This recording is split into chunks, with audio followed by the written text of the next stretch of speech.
Webinar is now started. The first committee is, of course, borough property. So if everyone's ready, we can start with that. Yep, go ahead, Steve.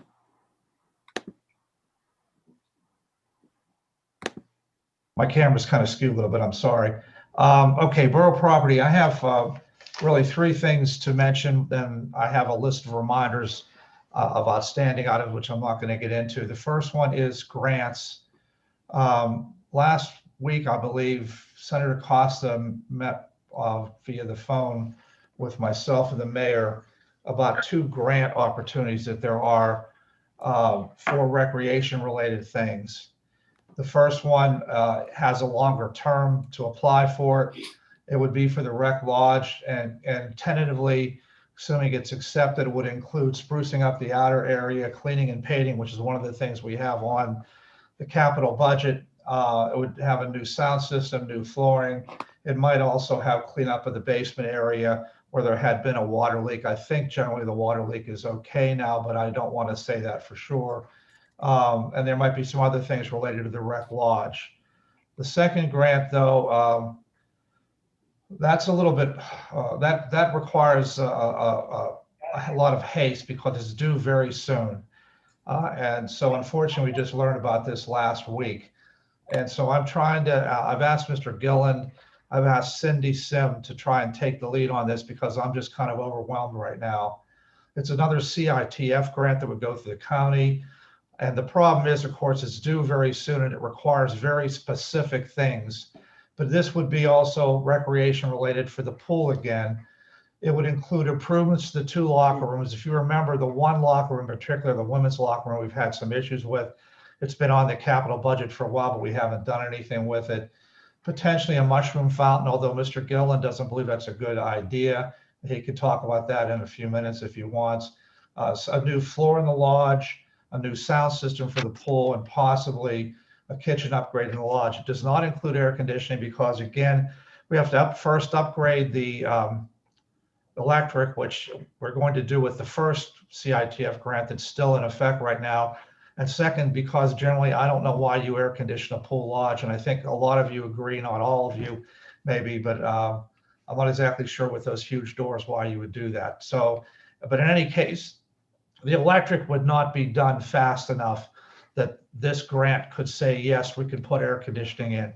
So if you decide you want to do that down the road, that's going to be something else. Now, because it's a CITF grant, and because it's due very, very quickly, we need a resolution. And I checked with Mr. Corbel, and he said you cannot ratify a resolution. The date that you vote on it would be the effective date of the resolution, but it has to be dated no later than February 11th. The meeting we have this month is February 24th. You remember you moved it back a week. So even if it was the 17th, that would be still too late. So Mr. Corbel suggested, if you are all okay with this, the beginning of next week's meeting, have a very brief regular meeting, typical agenda, call to order by the president, roll call, citizen comment period, one motion on there to approve the resolution, and then hopefully if there's no other business, adjourn.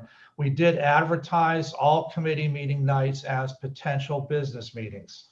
That's the way that was advertised. We've been doing that for a number of years now. So you don't have to re-advertise. You just have to make sure that everybody is okay with doing that. The only alternative is to do that. So if you decide not to have a meeting prior to the other committees next Tuesday night, then you don't have a resolution and you don't have a grant. Does anybody have any objections first to the idea of having a brief business meeting just prior to the committee meetings next Tuesday? Any objections? Hearing none, I'll schedule one. I'll have a little agenda for it ready, typical meeting. And again, I'm not going to even put new business and old business on there. I just want to put the one motion, citizen comment, etc. And I will put it on Zoom so that people know that in addition to the committee meetings, we're also doing this brief business meeting. And if I remember, I'll do it on Twitter as well. Now, getting back to this grant, Mr. Gilland do you mind explaining, at one time we talked about putting some kind of a fountain in the shallow end of the pool, a mushroom fountain or something like that. You don't like the idea, or you think there's a problem? My concern is that if you put something in the shallow end of the pool like that, kids are going to crawl on it and try to climb on top of it. I see it as a disciplinary problem. I could see kids climbing on it and falling off, and that end of the pool isn't really deep enough for that kind of thing. Or if someone wants to dive off it, that's not an area of the pool that you can dive. I just foresee it being a lifeguard's nightmare, so to speak. I mean, Okay. we could certainly apply for it if you want. It's your pool. I did mention to him too that I know that Dormont in the middle of their pool has a big mushroom fountain. I think you would be talking about something that's a little bit bigger, but maybe there'd be some other alternative too that would not allow them to climb. I don't know. But we'd have to specify in the grant what you're looking to do. So I just wanted to mention that. Did you talk to Anybody- Lynn? Did you talk to Lynn about the idea, what she thinks? Originally, what that was, Marcus, that was in the other grant as an alternative if we had any money left over, because Cindy and Lynn had agreed that would be a nice addition. So maybe what we'll do is for now, we'll put it in there at least, or some type of a fountain type thing. Maybe there's another way of doing some kind of thing there. And for all we know, until we get to look at it, it's possible that it wouldn't be feasible based on how the piping is and things like that. But we don't have a lot of time to play around with this. That's the other problem. You can always delete. You can always delete from a grant. You can't add. So if you want to include it and then talk about it later when you get the budget and actual amount of the grant and what you have, then that's fine. I would suggest you keep everything in for now. Okay, so and maybe we can put it as a generic fountain type description too.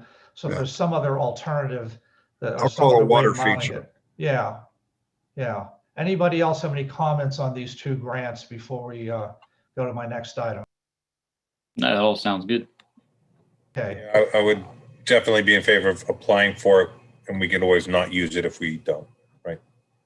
Okay, again, I'm hoping Cindy can do this quick. I know Dave's already begun the process of getting the grant ready. And again, CITF is a little bit more difficult, which I wish we had more time for, but unfortunately it is what it is. So my second item, just an update on the cameras and security. The Rec Lodge, actually, now that I look at it, I see that I have no updates. There is an update.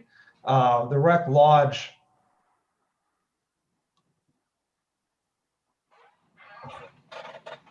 the Rec Lodge has been pretty much done with camera and security work.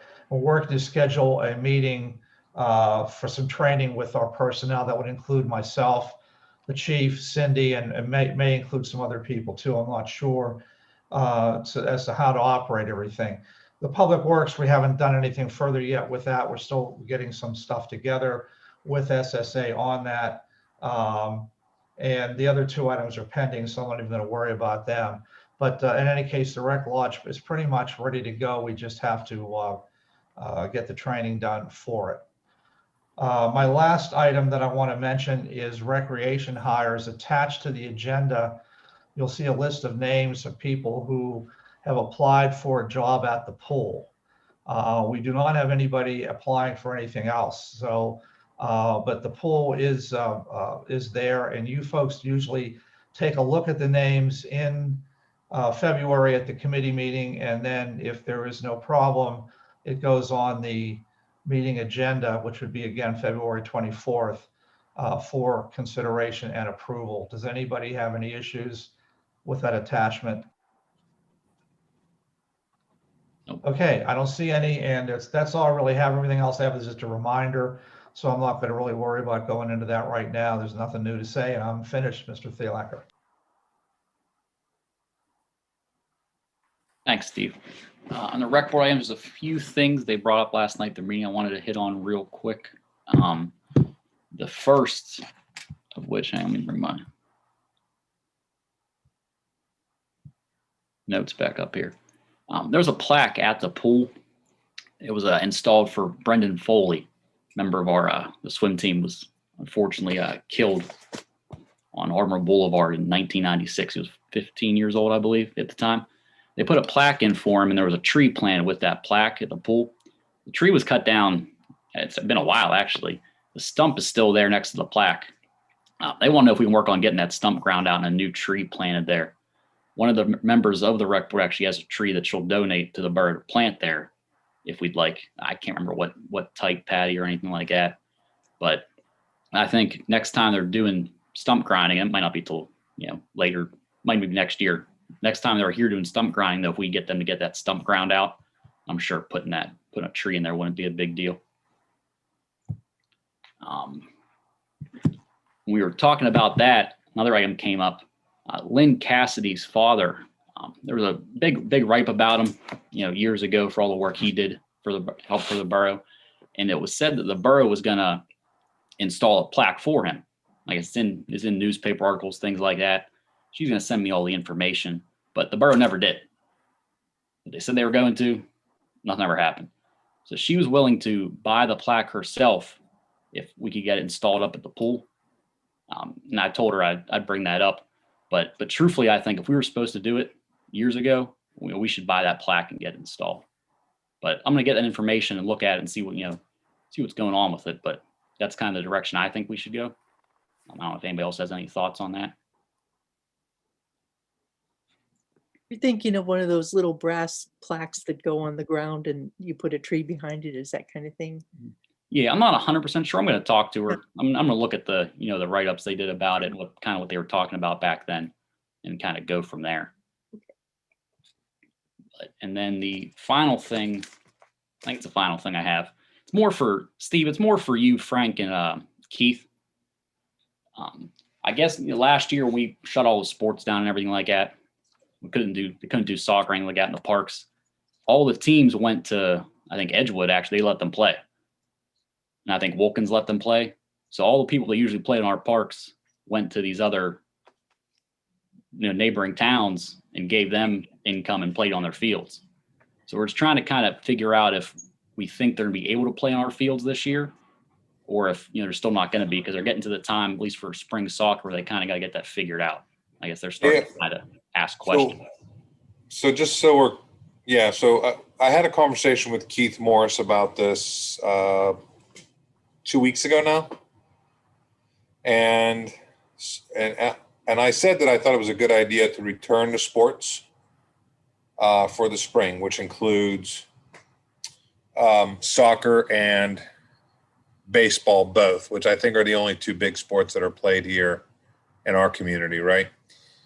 The only thing that I asked was that we make basically all coaches have to sign some sort of a memorandum of understanding or some sort of a commitment form that indicates that they're going to follow the appropriate masking requirements, etc. So last year, we did not allow soccer because it was too close to the start of the pandemic. Not a lot of information was known, so we just decided to bag soccer, and there wasn't a lot of pushback.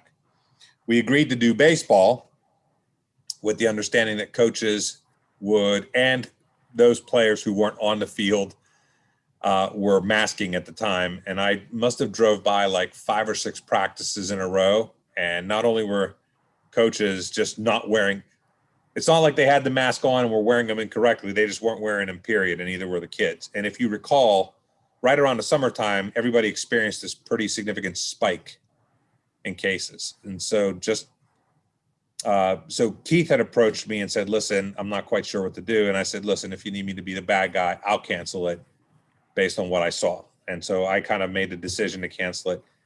My understanding is that I think out of the 8 teams for baseball in their division or league, I believe 4 of them had it. I don't think Edgewood or Wilkins did.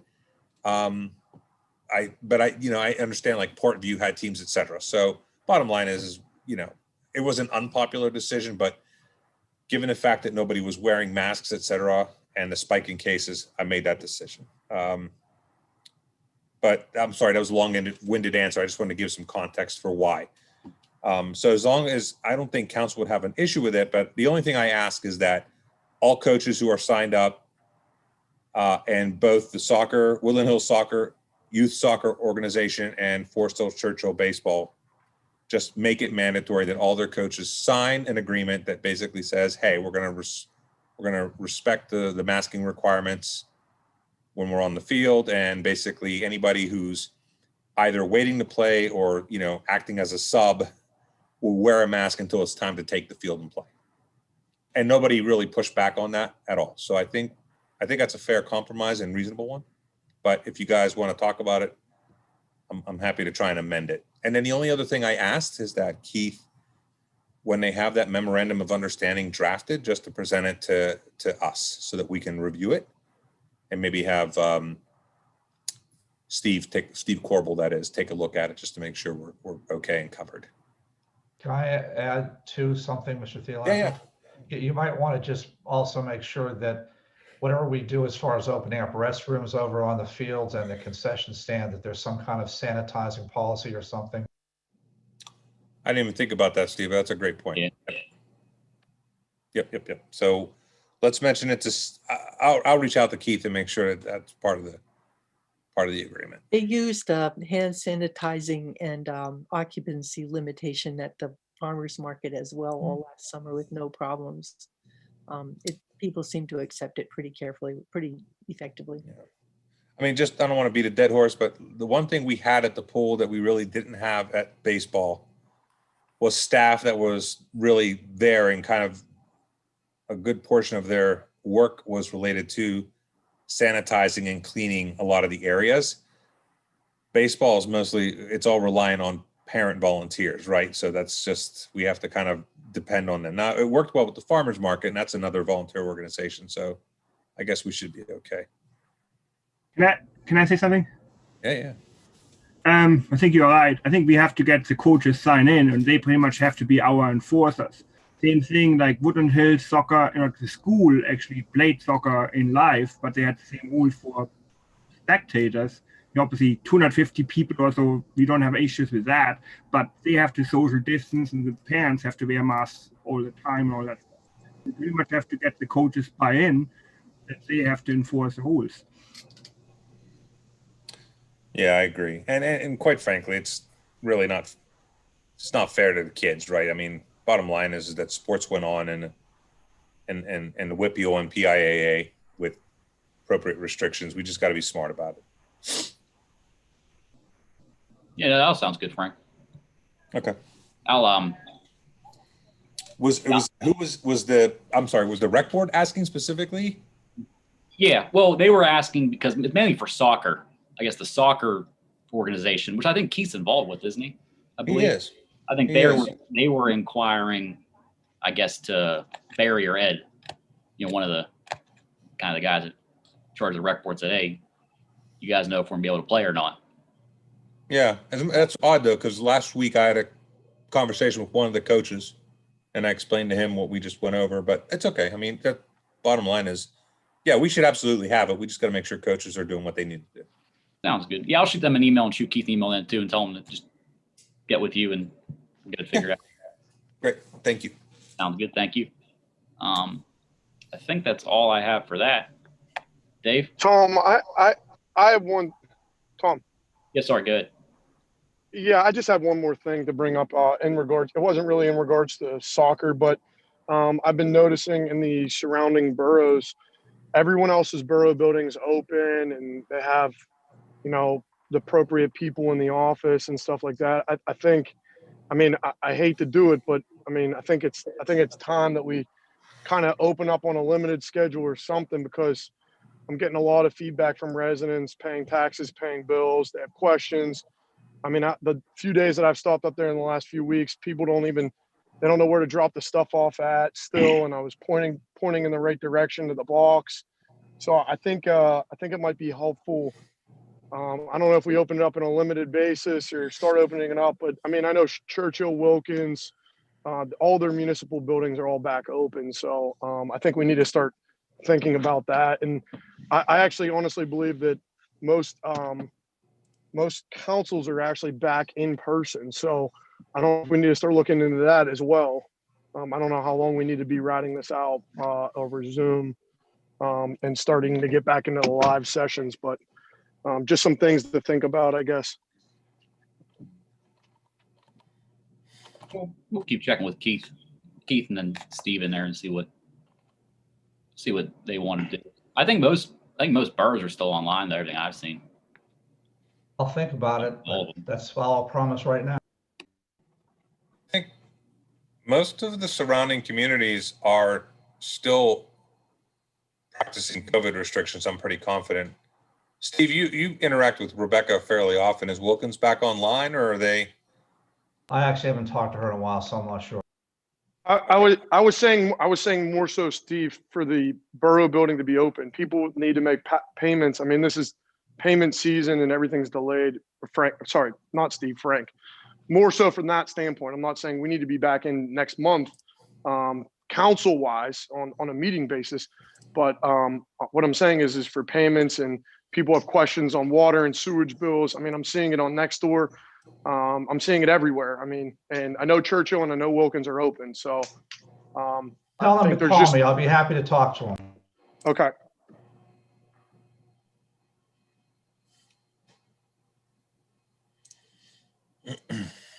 All right. Anything else on that front?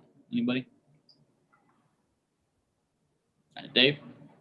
Okay, I would just preface that my report with that I go to 12 council meetings a month, and only 2 of those are live as of right now.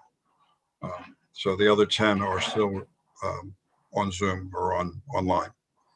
For my report, the plans for the electrical upgrades at the pool lodge are being completed.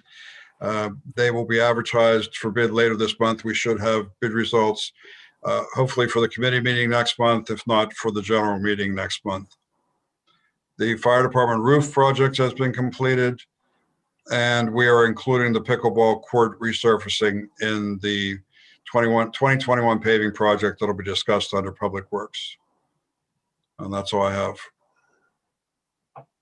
Sounds good. Anybody have any questions about any of that? Yeah, Dave, I had a question about the pickleball courts. That fee was just for resurfacing. Did you look into the nets, like 2 nets, and what we were going to do as far as the fence upgrades down there? I know that they're rusty and old, and there's probably holes in it and everything else. I mean, I know it hasn't been upgraded or touched probably since back in the 90s, whenever all that stuff was done and upgraded. Yeah, I haven't, none of that would be included in the paving project. If we did, you'd pay a premium because they would have a subcontractor. Any paving company would have a subcontractor fencing and any other. No. I know that. I'm saying from your standpoint, you know, where we can get a subcontractor, the borough, not the paving company. Yeah, the But borough can do all that. Yeah, do we have a price for the nets and fencing and all that kind of stuff? That's more where I was asking. Okay. No, because I don't think it's been decided yet how we're going to do this. If we're going to have 2 courts, if we're Right. going to leave half for basketball, I don't think that's been resolved yet. So we can't get prices on nets or anything until we know exactly what we're going to do there. And I think, as is noted on here, Steve has mentioned that the rec board has created a survey. That's correct. Yeah. Asking for input on that. So once Correct. that's resolved, then we can work on the nets and the fencing and things like that. Okay. All right. Sounds good, Dave. I think that takes us to the next item, as requested by Mr. Tomasic. Yes, thank you, Mr. Thielacker. So some time ago, we had some dumpsters put in after they had dug out a section of property down there behind the Roman Bistro. We've been going in circles because we know that Mr. Roman doesn't own the building, all right? He just owns the business. He doesn't own the lots either.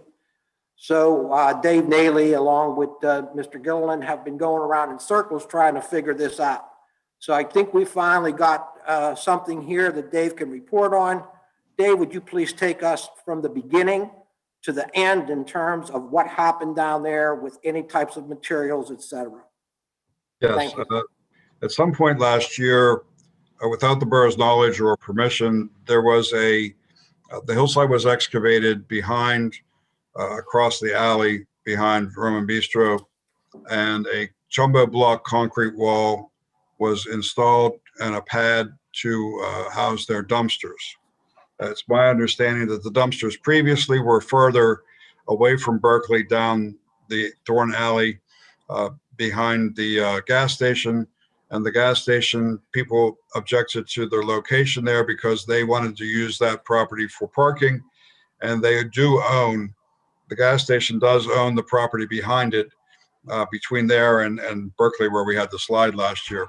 So they wanted to use that for employee parking or customer parking and asked that the dumpsters be moved. It's my understanding that that's what prompted this. And this work was done without a permit. There should have been, first of all, a permit for the retaining wall. Any wall over 4 feet high is required to get a building permit. That's state code.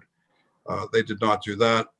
And secondly, we had a survey done just recently that shows that the location of the wall and the excavation of the hillside is actually within the borough's right of way. And they did not seek or get permission from the borough to place the wall, excavate the hillside, place the wall and dumpsters on borough property. That's about summarizes it. Well, let me continue on. Did they remove borough property from that site? Did they remove what? Borough property from the site. Yeah, they removed dirt. What did they do with that excavated material, that dirt? It's my understanding that that was dumped up on Forest Glen Road. Councilman Gorels. Yes. Okay. So what we have is we have a situation where this guy never got a permit, did not do any due diligence, did not get permission from the borough, didn't get a survey, took borough property out away from us and dumped it somewhere else. So that is the issue that we have to deal with as I see it. Let's move that to committee of the whole to lay that out for Mr. Corbel, please. And then he can give us his position in terms of what we should be doing moving forward. Any questions on that? Okay. Thank you, Mr. Thielacker. All right. I think that's it. Anybody, anything else for borough property? Yes, Marcus, I have something just to start the process.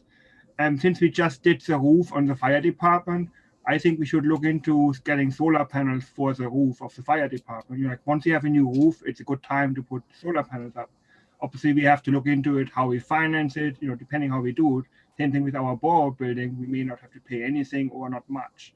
So I think we should look at least for the fire department, maybe for more. Like at least everywhere, I think the public works has a fairly new roof as well, if I remember right. So we should look at least. I would like to second that initiative. We have a climate action plan now that eventually has solar on all of our borough property roofs. And when you just replace the roof is the right time to look at adding solar to it because the life of the roof will be coincident with the solar system. There are a couple of programs where you can lease your roof to the solar company without having to pay for it up front, and you just get the energy savings. Those are not always available to public entities, but there are also some grant programs that are coming just to promote solar on public buildings, which will be part of the new infrastructure bill at the federal level. So we definitely should look out and scope out what would be needed here. I don't know, Marcus, maybe you and I can talk about it. There are a couple of people who do estimates of what these are providing, both in terms of output of the solar and also the cost. I mean, that's exactly what we did for the new building. We had initially some solar people actually giving a presentation, and right. We basically decided to do a hybrid financing wise, but there are so many options. Yes, I think we should start looking into it. I'm happy. Okay. Good. Sounds good. Yeah, we can start checking into that and see where it goes. If that's it, then Steve, we are done. Okay, give me a few seconds. We'll move to Public Works.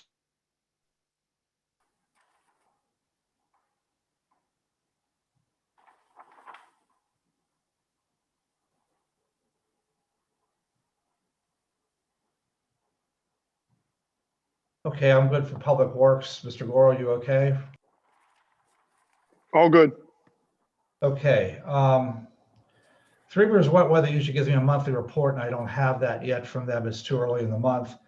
Usually I put it on here just to keep everybody up to date on what's going on with the sewer issues, and also keep the public up to date because I share that on the business meeting agendas too. I just wanted to let you know two things. First, Ms. DeMarco did attend a session. She's going to report on it, Committee of the Whole next week. But I wanted to let you know too that they are looking at the sewer shed issue in the east end of Pittsburgh, which includes us. So I thought I would just show you this little description of a meeting they're having tomorrow via Zoom or Microsoft Teams. I'm not sure which. I believe our engineer is representing us there. I'm probably not going to. I don't think I have to. But in any case, they're looking at the idea of regionalization as well as improving the sewer infrastructure in general, and the fact that we're going to be entering into consent orders coming up, things like that. So I thought you might wanted to read that little note about this upcoming meeting just so you can stay abreast of the progress that is going on with Three Rivers Wet Weather and with Alcosan. And I believe Alcosan is using Three Rivers Wet Weather to facilitate this. Volume. I forget how to get. So there's really nothing else I have to say about that.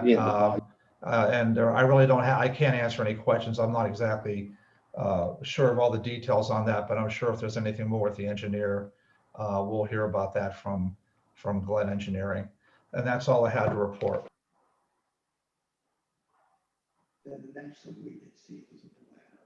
Okay. Thanks, Steve. Dave, you want to give your report?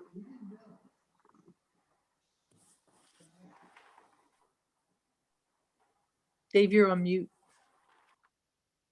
Yeah, I was trying to get the unmute button. Thank you. First item, the MS4 detention pond project. We had authorized, you had authorized advertising this for bid. However, we realized that we will need a DEP permit for the work, which could take 2 to 3 months. So we have delayed the advertising until the permit is secured. So that project will not be out for bid this month. 2021 paving. We have prepared a list. Jim and I toured the streets and took our list from last year. Seems like every year we tour the streets, we have a list of this year and put off till next year. So we pretty much have a 2-year list running. Dave, I'm sorry, I didn't see, was there one attached to your handout? Because I didn't see it. I should have attached it. If I didn't, I could send it right now. Okay, I might have screwed up then. I Can you share didn't it on have your it. screen, Dave? Can you share it on your screen? Why don't you go on to your next item? Let me see if it's in my files, and I'll put it on up if it is. Well, I'm going to send it real quick so that you'll have it. There, I just sent it. All right. So I apologize for that if I didn't include that in the report. I should have. Okay, Fillmore Road. When we were looking at the streets, we noticed on Fillmore Road that there is a section of the new sidewalk that was put in about 10 years ago that is buckled.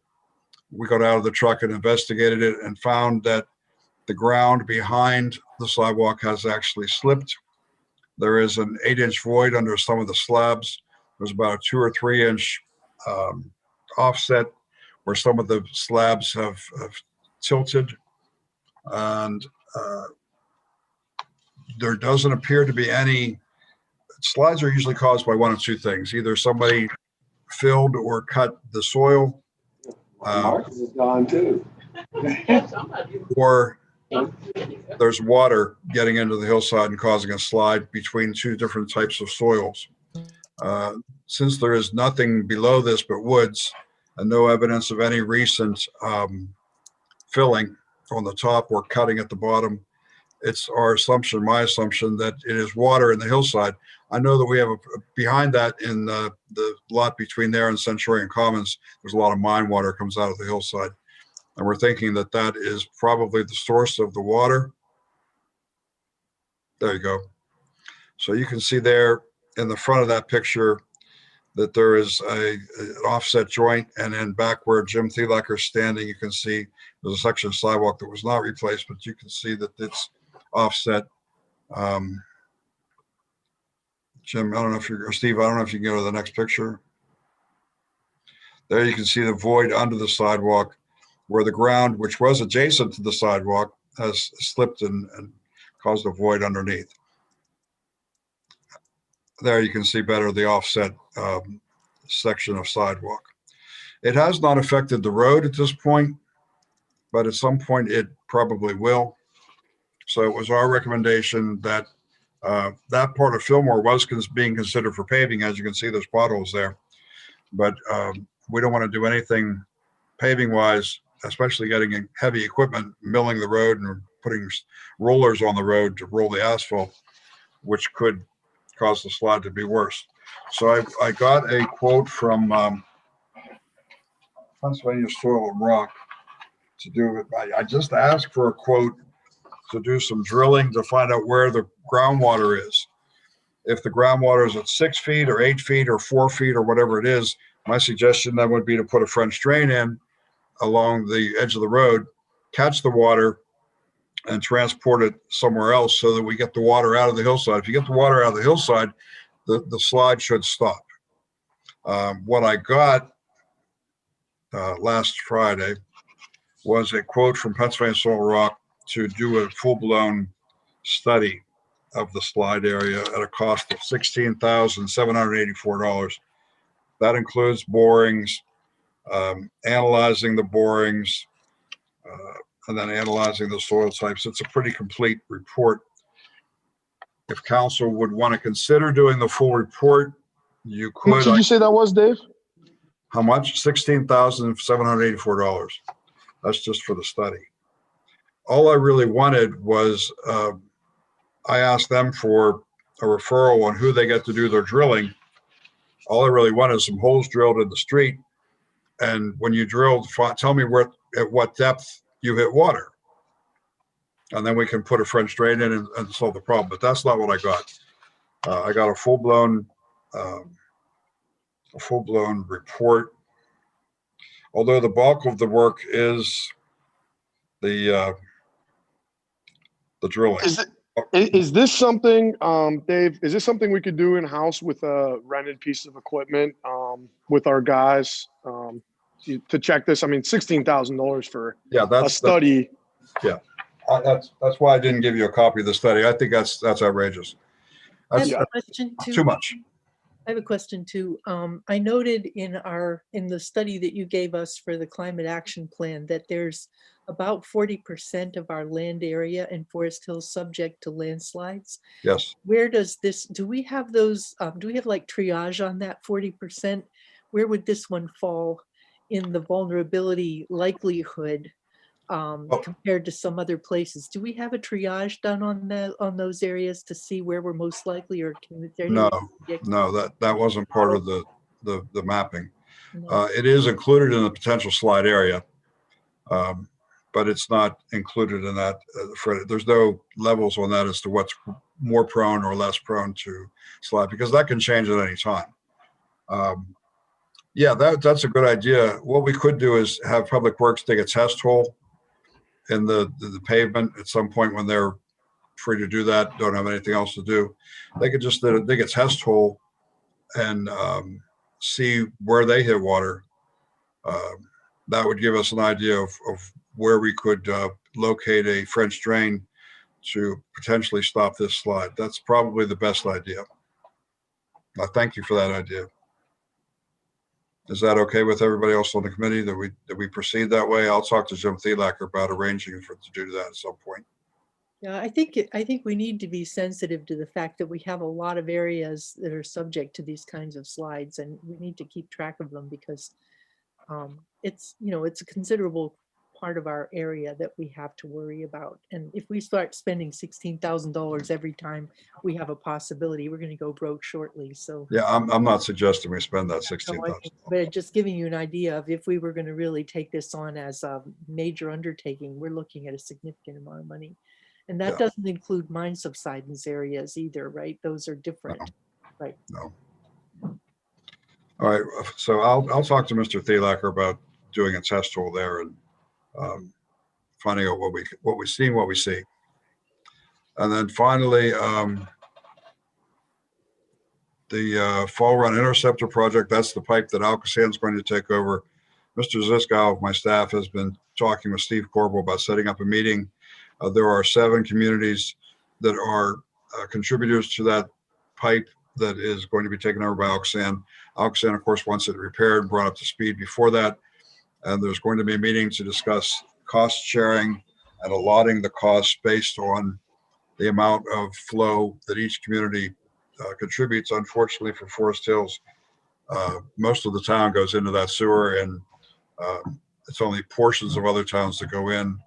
So you're probably going to take the lion's share of the cost, but they're going to discuss that and come up with a fair and equitable way of distributing the costs and organizing the bidding of that project so we can get moving on that. Going back to the paving, Jim, Steve, did you get the Yeah, I did. Hold on. the list? There you go. There we go. Okay, so we have 9 streets, 8 of which would be, well, actually, not all streets, 7 streets that would be bid out for paving, 1 through 7, Decatur, from Lennox to Rustic Alley. That's a repeat from last year. The first 3 are actually Lee and Cedar were bid out last year. Although Berkeley leads to Lee and Cedar, it's our feeling that Berkeley be done second, because when you do Lee and Cedar, the paving equipment and the trucks will be traversing over Berkeley to get to Lee and Cedar, which would break up any new pavement. Norway from Bevington to Burlington, that's a very short section. Fairview from Braddock to Glasgow. Braddock Road from Saleh to Fairview, I'm sorry. Avenue A from B to the alley by the old Westinghouse, and that pickleball court.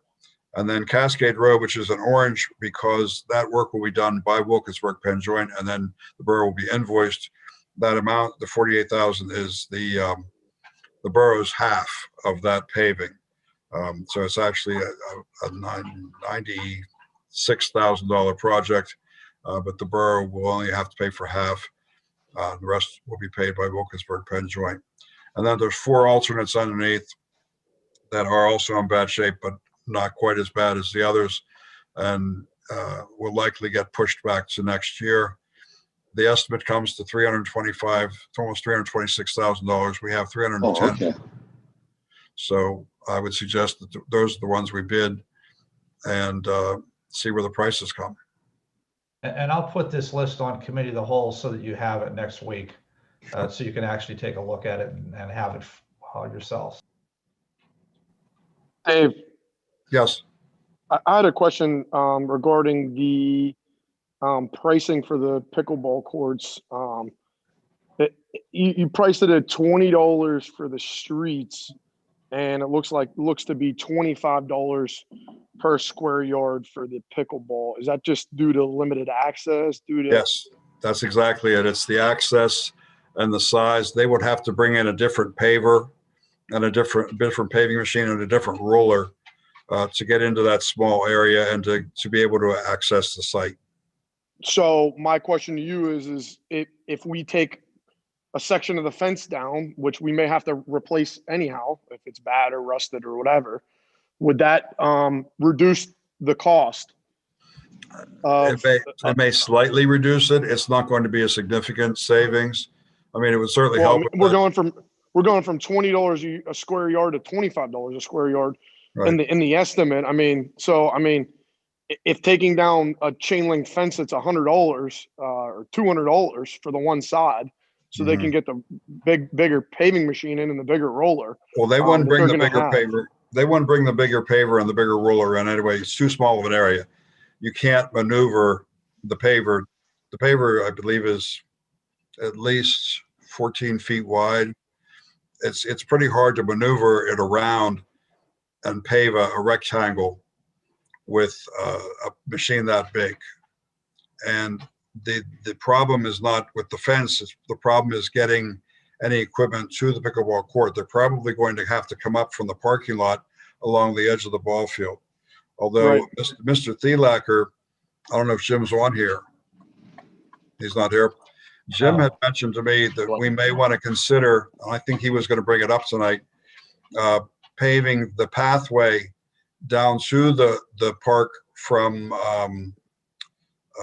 Fillmore, because that, he said, needs paved, and if they use that for access, they'll tear it up more, and it'll need repaved anyway. My idea was to bring the equipment in along the semi road that's along the.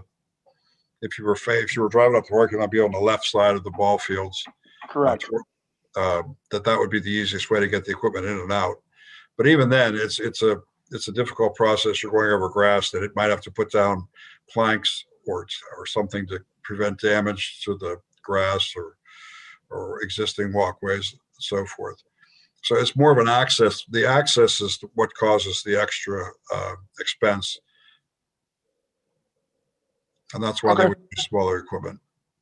And again, it's an estimate. I mean, when the actual bids come in, I'm not specifying to them that they have to bid a higher unit price for pickleball. They may bid the same unit price as they bid for the streets. Right. No. I was just thinking, I'm trying to think ahead. And if, like I said, if I mean, kind of going back to borough property, but if we wanted to put solar panels on the public works garage or the fire department roof, we probably should have thought about that before we put the roofs on. I mean, you're talking a shingle roof, at our borough building, we have a metal roof. So securing these solar panels is a little bit different on a shingle roof, to put the hangers on and everything else like that. We probably should have thought about that before we put the roof on, but I don't want to work backwards. I mean, I want to try to be ahead of the game when we're doing these projects so that we don't cost ourselves more money going down the road. Well, if we could take the fence down, yeah, that would help, especially if it does need replaced anyway. Yeah, I mean, I'm saying to you that's kind of why I was asking you, and if you and Jimmy could just get an estimate. I mean, price out one net and price out fencing the whole way around or wherever we're going to need to replace that's bad. And if you say that none of the fence is bad, then no, we're not going to take it down. But if you come back and say that 2 sections of fence is already bad, we take it down, we take out one pole and we put one new pole back in 2 sections of fence. That saves us a few $1,000s paving and costs us a few $100. So stuff like that. That's why I was just asking if you price one net, that's fine. We know that the cost is double to put in 2 nets, and price one basketball hoop. I think they have on there for 1 pickleball court and half basketball or 2 pickleball courts. I looked at the survey right before I jumped on the call. So I just want to try to stay ahead of things and not work backwards. So whatever we could do to save money down the road, we need to just think about it while we're doing these things and not after we're doing things. Would you want us to take Jim Thielacker's suggestion and bid out the walkway from Fillmore down as maybe an alternate? So my only question on that is the grade. Can they pave that going down? Yes. I mean, I know it was paved at one point in time, and will they roll their machines down that if they do pave it? They can get creative with the rollers. I've seen them roll some pretty steep streets. They sometimes will attach a cable to the roller to catch it, make sure it doesn't get loose and fly down the hillside. I've seen them do it with a tow truck with the winch attached to the roller. There's ways they can do it. Again, it will be a higher unit price to do that. But if you'd like us to include the walkway per Jim's suggestion, we can include it as an alternate and then look at it and see if it's something you want to do or not. Yeah, and I also, Dave, I mean, this is one of the walkway things, and I think Patty would be on board with this as well. I mean, both of those walkways leading in, the one leading in from Sharon and the one leading in from Fillmore that you're talking about paving, both of the handrails are rusted. I think one of the sections coming down from Fillmore isn't even attached to the paving anymore. So if we're going to be getting all these grants and the walkway grants and stuff like that, I mean, I think updating the asphalt is a good start to start with the walkway, and we can upgrade the handrails. Giving you an As- update on the walkworks under public safety shortly. Okay. All right. So I think that is a good step in the right direction. So maybe put that on there as an alternate, and we'll see what the cost factor is. And if it comes in low enough and we can save money on the pickleball and basketball court or double pickleball courts, I think that is the right move. And I also think that, you know, I'm not saying next week, but in the next few weeks, if you and Jimmy want to go down there and check out the fence and, you Yeah. know, there's a curb the whole way around that court, as I recall. I mean, it's probably been 15, maybe 20 years since I've been down there, but it was never paved all the way out to the edge of the actual fencing. So, you know, that's another thing that maybe we take out that curb and pave it all the way out to the edges. You know, I don't know how wide the pickleball courts are and everything like that, and how much room we're going to need for the fencing. So that's, you know, those are things that we need to think about before we just come in and have a paving company pave 2 strips, and then we need a third strip, or we need to take one whole section of fence down and widen the courts anyhow. So Yeah, well, I'm just trying to- pickleball's a little less than, it's a little less than half of a tennis court. okay. So we definitely could fit 2 easily in there. And there's like enough room in the front and back, you know, on each side of the courts, Yes, you know. yeah, Okay. there's enough social distancing there. Good one there. All right. So, yeah, I mean, I think that's fine. I just think that we just need to look at a few things and just make sure that we're, you know, thinking ahead of the schedule instead of behind the schedule. Right, I that just makes want to sense. do it all in order, but do it in the right order. That makes sense, yes. That's all I have to report. Okay. Jimmy's not here. He has his list of work. I read through it. I know we have been dealing with a little That's storm. actually old Mr. Gorman. I just put it on there for reference. That's actually from last month. I should have, maybe I should have put it on there. No, that's okay. No, I mean, we just had a snowstorm, so I mean, I'm sure Jimmy's getting caught up with all that and getting everything caught back up with that. The Donnell walkway, Dave, I know that Steve had mentioned, I don't know if you were in on that or not, if you were in the call, that they had submitted something or were in talks that they wanted to expand and build more houses on that cul-de-sac street. Not that I could even believe that there could be any more built back there, but I don't, were did you see it. on that, or? I did see the email that they were inquiring as to the feasibility of it, but I just saw the initial mention of it and nothing further. Okay. All right. So I think that's all for that. The only other thing I wanted to bring up, and I just wanted to, I guess, set the record straight, as I may, since it was brought up in the last committee that the dirt from Mr. Roman was dumped on my property. It was not aware that it was his dirt or anyone's dirt. The contractor approached me in regards to the dirt. That's number one. Number two, the dumpsters have remained in the same position down there. And Mr. Roman has talked to me numerous times and said that he spoke with 2 borough officials, one being Jim Thielacker and the other one he believes to be either Dave Gilliland or Dave Naylor, in regards to building the wall when construction was going on, that his contractor was doing it. And those officials told him if he builds it like Dunkin' Donuts, there would be no issues. So all this is coming to fruition, a little out of the ordinary and a little out of the blue. So not only am I confused, but I'm sure he's going to be very confused whenever he watches this. So I'm a little lost in the whole process, and maybe a little confused as to where things were going in the last committee. Since borough property, I mean, it was dirt, and a contractor approached me and asked me if he could dump clean fill on my property. So I don't really understand how that has anything to do with him nor I. The contractor was the one carrying the dirt in truckloads, which I believe Mr. Corbel has already worked out with my lawyer in regards to that. And the dumping and all of that is all taken care of. So just wanted to make sure and clear the air on the record.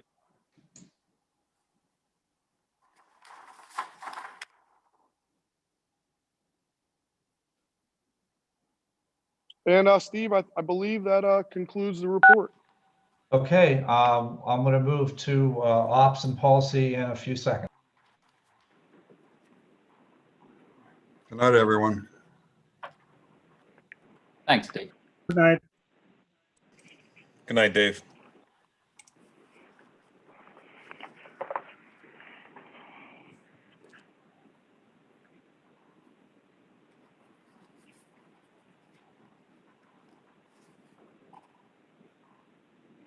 Okay, Mr. Lawrence, I'm good with ops and policy if you're ready. Whenever you'd like, go ahead.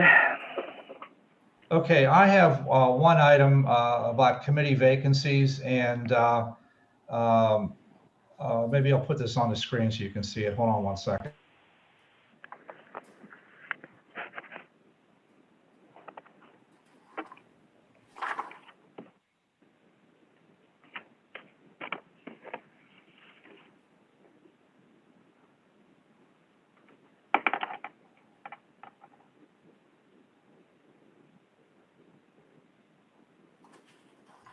Sorry, I'm having trouble with my microphone. Hold on one second. Let me put this back up. Okay, I think it's up and you can hear me.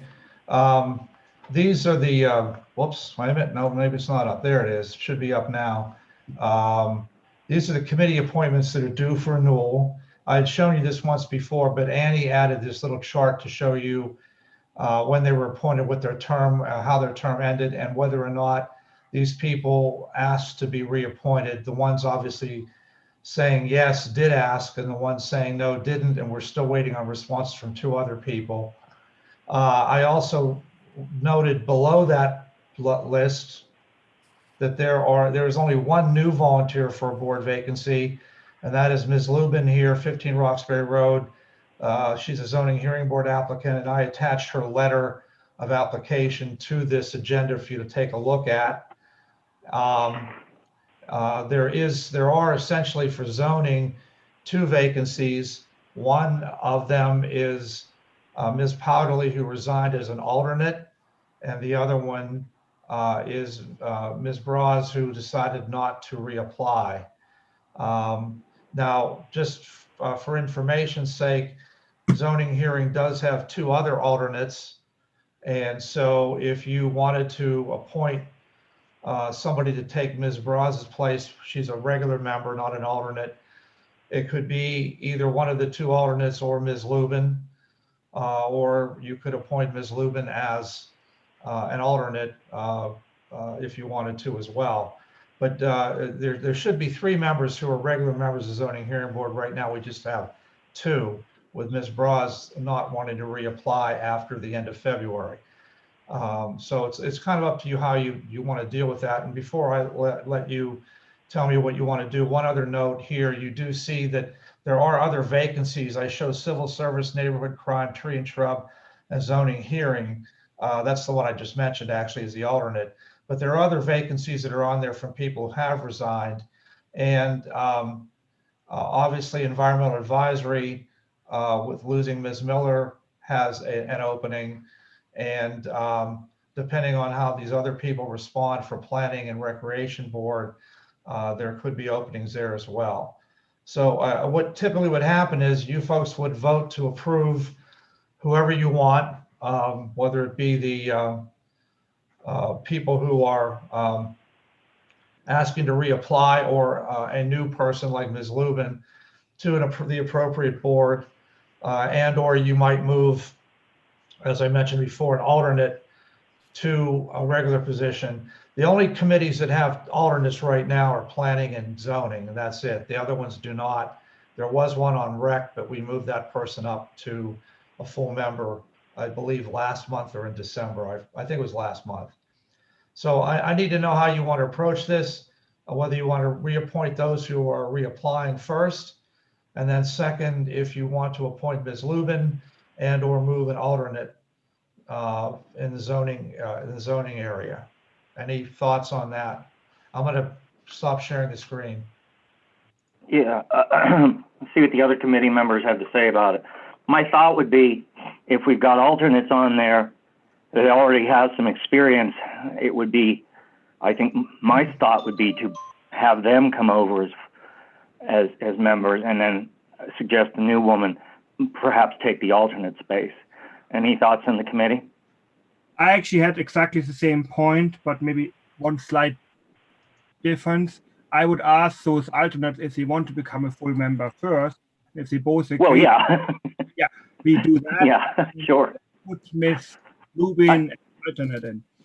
I think. Yeah, I don't think we can beat them and drag them in if they don't want to do it.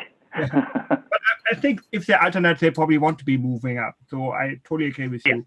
You could ask them and nominate those two for the two positions, and then have Ms. Lubin be an alternate on zoning hearing, and maybe we should offer her all the other openings we have too. Maybe she would be interested in something else. Let me also clarify something too. There was a comment made about Ms. Miller as showing in the environmental advisory. Whether people know who she is or not, she's on my list. I think she was appointed a while ago and then kind of disappeared. And I know that's been an issue. So her seat, whether she's there or not, is still vacant as far as we know on the list. And we've checked these a few times with people, so I'm not exactly sure, you know, where that comes from. But in any case, as far as I know, there are 2 vacancies. Ms. Martin is willing to stay. Ms. Miller, we did not get a hold of, or else she's not available, one or the other, but she dropped out a long time ago.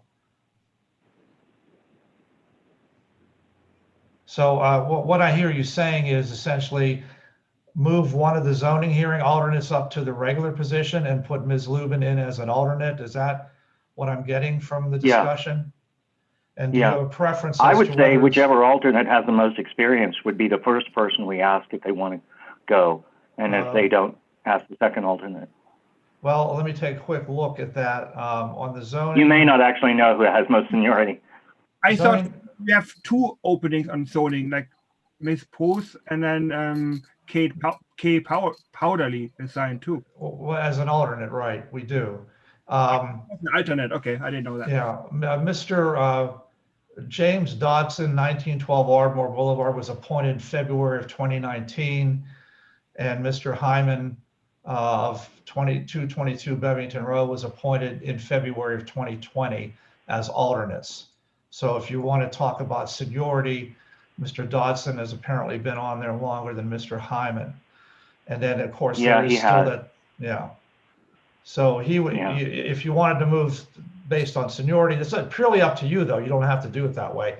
But if you want to move it up to based on seniority, Mr. Dodson would move to regular member, and then you would put Ms. Lubin in as an alternate, and that would give you 2 alternates on zoning hearing board with another slot still open. I think both of those alternates are qualified, and with them, given the complexity of that commission, I think experience does count for something. So I would go with that, So unless anyone has objection. Mr. Dodson with more seniority, and then Ms. Lubin as an alternate, correct? Mm-hmm. And then is everybody else okay with those people who have asked to reapply? Ms. Martin on environmental advisory, Ms. Trilly on crime, Mr. Galloway on rec board, Ms. Kavanaugh on tree and shrub. Those people are all okay to reappoint as far as everyone's concerned? Yes, I'm good. I have one question. No objection. I have one question. Yes. Regarding the zoning hearing board, we have Kay Powderly stepping off. Are there any other women on there? No. Well, you might want to think about whether we might want to put a lawyer who's a woman on there rather than go through alternates and have it in all men. Just noting the issue.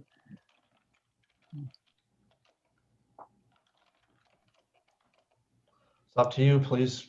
Committee members really should be making the recommendation, not the rest of council. So that's I Mr. think- Lawrence, Mr. Oberdinger, and Mr. Goral. Like Jack pointed out, experience is important for zoning hearing board. You should probably ask the alternate first. But Patty has a good point, but I think Yeah, you should ask for I think the experience. point's well taken. I guess on this one, I was going into that blind, but I'd sort of prefer to stick with the experience, especially on that one, because it's such a tough one. But Okay, well then I have Dodson as regular member, Lubin as an alternate, and all the people who are reapplying would be approved. And there still are vacancies on some of these boards that we're looking for people for. So okay. Jack, I've requested, if you're done with that issue, I've requested to have something on ops and policy. Well, yeah, sure. We Do have, you want me to go through the citizen engagement thing first, yeah, or is that Yeah. part of it? Yeah. Yes, I can go through with the next one, or yeah, I'm finished. That's all I had. So I know okay. what to do. I'm So so confused. Yeah, I want the committee's input on this one. As you know, there's been this long discussion, or for a long time, we've been saying we need better methods of communicating with the residents of the borough. I know that the two primary people that have been both have the most connection to dealing with it on a day-to-day basis and have done the research into what's available out there is the borough manager and the chief of police. And I know they're kind of rather far along in their research. I had asked that any of the members of council and the mayor would pass along to me so I could pass along to them just a summary of perhaps a wish list of what you would like to see on that platforms, whatever it is. Not saying that those wishes could all be met or necessarily would be wise within the context of the borough, but it'd be nice to get them on the table. I did get one thorough response from someone. Haven't gotten anything else yet. So if you have something, if you get that to me, maybe in the end of the next week. Now, then you can get that available to them so they can have the input as they're evaluating the available products out there. Now, second, Angelo has offered to provide his expertise in helping analyze what's available out there. And I would like to take advantage of that. I mean, he works with the borough manager quite a bit. He certainly has a lot of knowledge on that. He did mention the idea of creating a committee. Here's my thoughts on that. Angelo has a lot of experience. Both the borough manager and the chief of police are deep in the weeds on this at this point. My suggestion that could be the committee. If we expand it and try to find other participants, I see two issues. There'll probably be people on council or other people, and getting that committee up and running and going could take, goodness, a couple months. And I would like not to see this take too much longer. So if I could propose that perhaps the borough manager would speak to Angelo, and the three of them could then take the recommendations I'll pass along that you've sent to me, and they can get going on looking what's available and making a recommendation to council. Committee members? I like the idea. I'm good with that.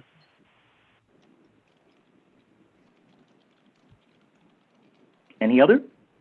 I have something I'd like to say. about this. I'm not on the committee, though. Yes, please. All right. The local government academy has announced their internship applications. The deadline is next Wednesday. This is an ideal thing to use an LGA intern for, to develop a full communications plan that would have a comprehensive scope including, what we do with the Tree City Times, something that works on emergency notification, as well as two-way communications with our citizens through social media and other means.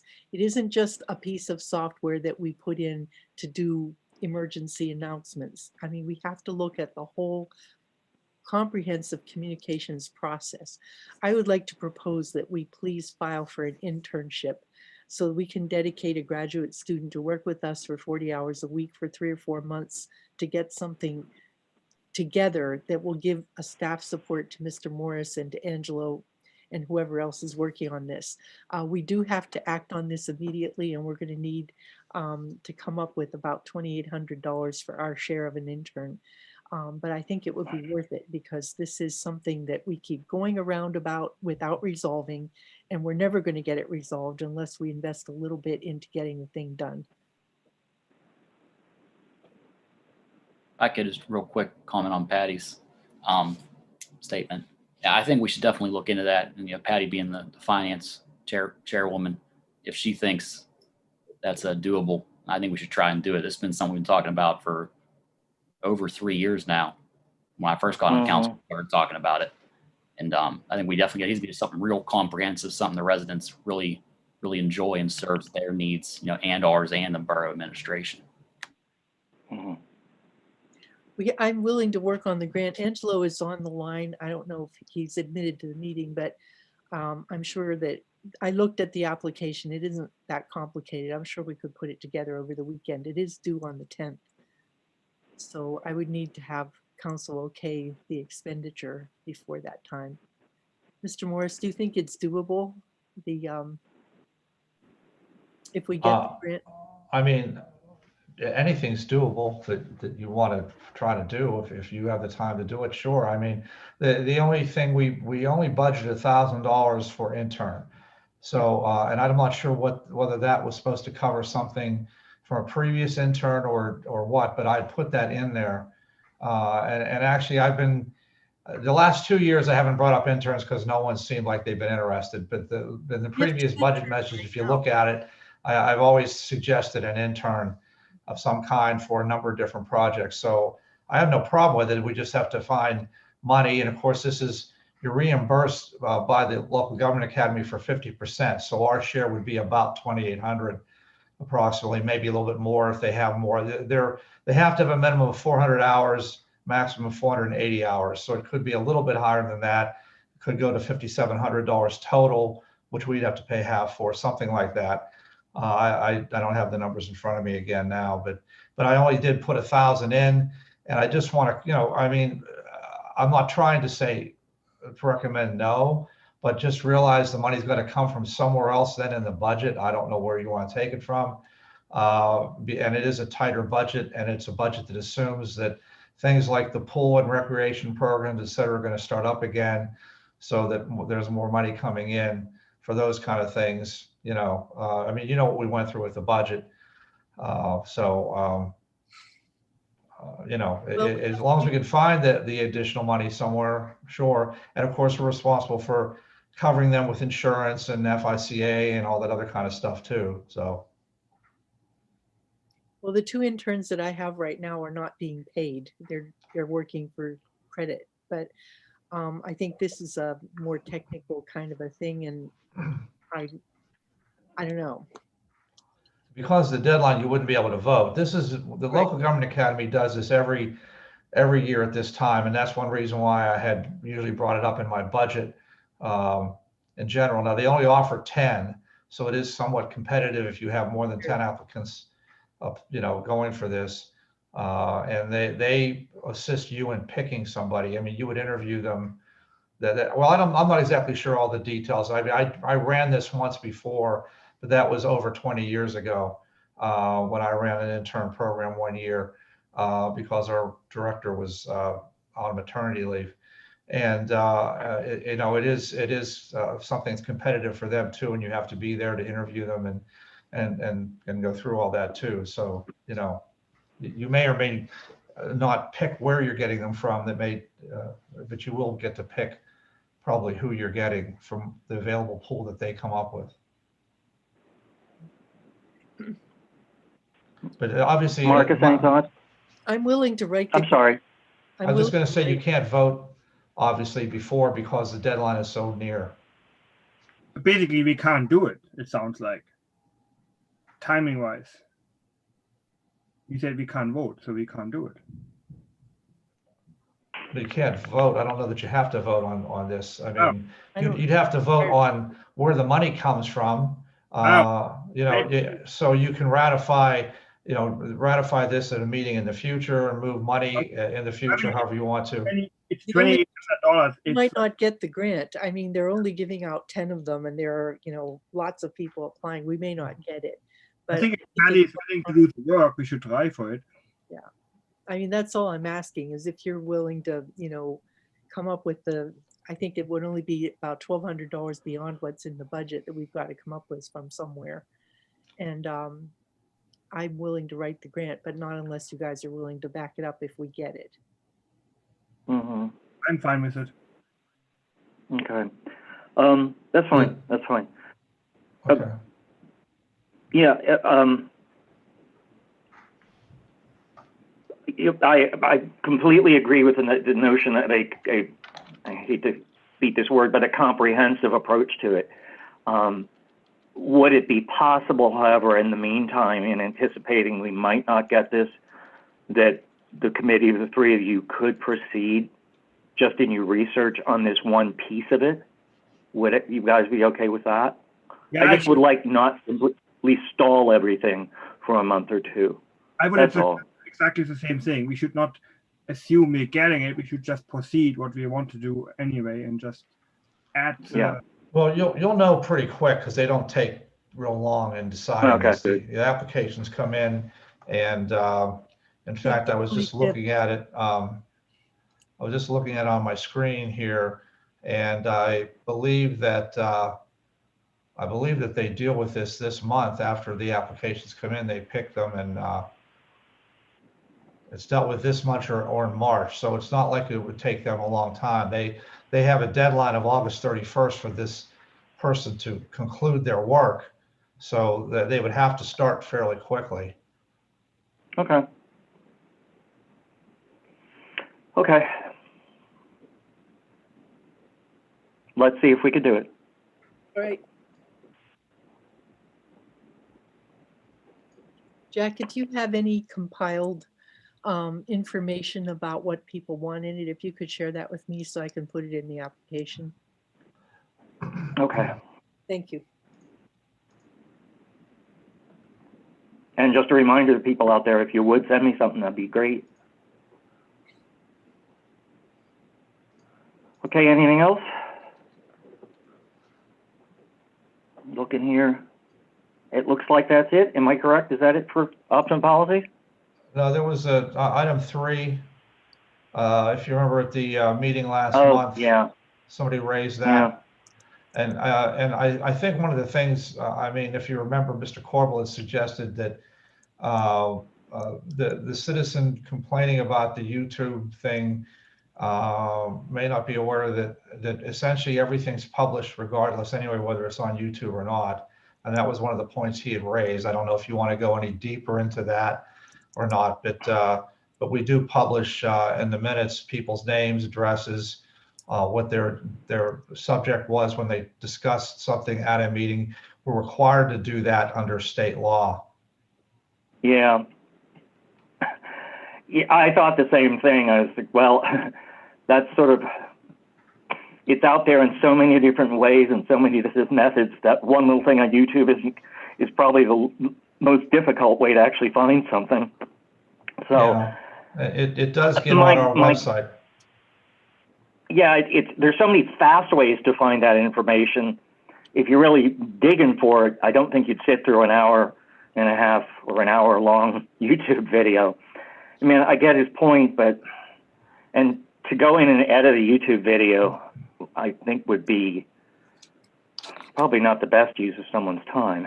Well, if you're publishing it based on the state and what they're doing, allowing this during the pandemic, allowing Zoom during the pandemic, you would not want to go in and edit. You would be violating the Sunshine Law. That's a good I mean, That is now a good point. Mr. Corbel may say something different and say that, no, I'm being stupid, and that's certainly possible. I'm not the most brilliant person in the world, but in any case, that can be an issue. We No, do, that's a very good point I hadn't thought of, because we are mucking around with, I think we're going to have to say no on that one. Would be my thought. Can I talk about that? Yeah. I think part of the process when Steve registers people to go on Zoom, he asks them for their name and address anyway. So if someone doesn't want to provide their name, Steve has them already anyway. So I understand there's a difference between it's more scary being on YouTube than being in some public Forest Hills record. So since Steve has all the information, I think we don't need to ask for it. People don't want. Well, it has to be on there. If someone's talking, it's required that you put down their name and address. So if Steve Morris gets on there and says, "Hi, my name's John Smith, and I live at 123 Main Street in Forest Hills," there is a Main, I'm sorry, 123 32nd Street in Forest Hills, and everybody knows that's not who I am. Then we have to put my name down, Stephen Morris, and that's it. That's what's required. And if somebody actually is doing that, then they don't have the right to speak. They don't have the right to be on there, because that's what the requirement is, that you at least note who they are, what they said, where they're from. Yeah, I'm afraid that's true. Okay, if it's legally, if that's what we have to do, we have to do it. I'm fine. I think we do. I don't think we want to be messing around with that one. And it's also a slippery slope. If we start messing around with that, everyone who comes from another borough could try to be sneaking in. So I think we're going to have to say no on it. I don't think there's a way around that one.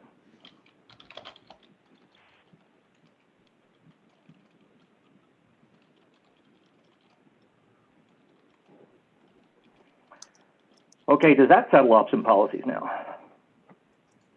I think it does.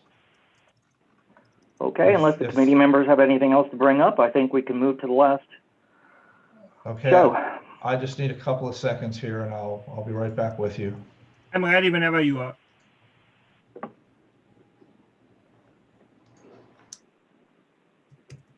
Okay, I'm fine, Marcus. And the manager's update, I just have a reminder. So there's really nothing I have on there. You could just move on from me. Okay. Utilities and other bills for volunteer fire department. To me, it just looks like the normal routine stuff. Do the committee members have any comments about that? One Nope. quick question, Steve, and I could have just called you. I'm sorry, I just thought of it right now. The fire department turned in a bill for, I think, $350 for a pump test back in sometime in December. You want to add that?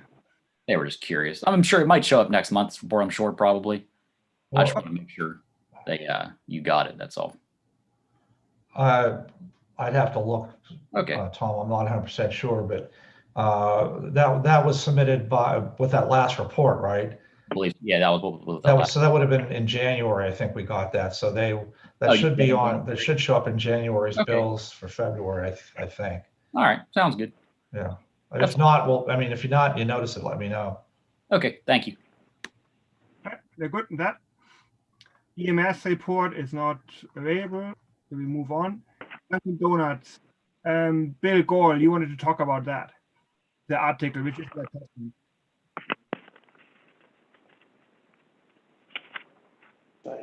Yes, sorry. I saw this post the other day, and it's in regards to, if you guys scroll down, it's in regards to the Irwin Duncan, and we're having the same issues here. So I mean, I know that we're beating a dead horse, but I think that if we increase the patrols and we start issuing tickets, $182 cup of coffee for making a wrong turn or illegal turn, will definitely stop someone from making that same turn again. So, I mean, I know that we've said this and done this and tried doing it, but obviously we didn't issue enough tickets, or we didn't do it long enough, because people are still doing it. And cars are still stacking up onto Ardmore. I mean, we need to look into that as well. I've had some people complain about that and ask questions, bus riders that are trying to catch a bus there. And the bus stop was actually moved up, and the bus can't even pull up far enough because the drive-through line is stacking up on the Ardmore Boulevard in the bus lane now. So I think that this needs to be brought up. I think this is a good case. It's a similar situation to ours. So I think that Chuck and his guys have to really get on down there and start hitting it hard with issuing tickets. And I think that people will learn their lesson after making enough illegal turns and paying $182 for a cup of coffee. They probably won't do it again. Finish. Sorry. No, go ahead. No, I think that whenever I sent this to you, you agreed. And I think even the chief was copied on the email, and I think he was even in agreement in this situation. I actually think we should be glad we are not them, because their issue is worse, because they have people actually illegal left turn on Route 30. We have to go the ours is over 3 more. They're actually doing illegal turns on Route 30. So it's right. Illegal left turn on 30 or illegal left turn on Fillmore, they're still both illegal. That's all I'm saying. But the only way to crack the whip is to actually start ticketing them, and then they learn their lesson. And I think it probably still costs $184 no matter where you turn left, the wrong left turn. All right. Chuck, do you have anything to say about that? I don't disagree with Not you. really. It's kind of coming at me without much background on what's happening out in Irwin, so I'm not sure what to say at this point. Well, I mean, the article is attached to the public safety. That's why we attached the article. It says it right in the article. Chuck, do you want to? Yes, as I said, I don't disagree with the enforcement aspect of it, but I can tell you that having been down there and stopping cars, I've never stopped the same person twice. So, I mean, maybe the traffic stops do help us, but again, I mentioned this before, that a lot of the people that travel through there aren't necessarily people who travel here every day or do it every day. It's maybe some stray person. I've seen a lot of people do the appropriate turn where they make the left through the drive-through and go out onto the Ardmore the proper way. I think the biggest portion where the confusion comes is when they make the left turn to go towards Marion and they really don't know how to get there, because there's really no easy way to figure out how to go through that next to the old borough building to go back out. That's where people get in trouble, because they just don't know how to do that. And the difference is, as you described, when people are turning out of the Dunkin' Donuts in Irwin, they're not turning onto a private street first. They're going right onto the highway, and they're crossing 2 lanes of westbound traffic or eastbound traffic to try to get to a center lane that's open so they can get across to the 2 lanes that are going westbound. There's a sign there. They have the same postings that we do about illegal turns and things like that. And they have the same problem as we do, as they said in the article, where they sit across the street and watch in a marked car, and people still do it. Because again, it's just everybody's kind of all about their convenience, and they're not as concerned about it. If they think they can make it across and do it, they're going to go for it. And I think that's where the same situation here on Fillmore, where some of these people pull out because maybe they don't know how to get around the old borough building to Marion, or they just see the opportunity and they say, oh, this is it, we're going to go for it, and they just do it.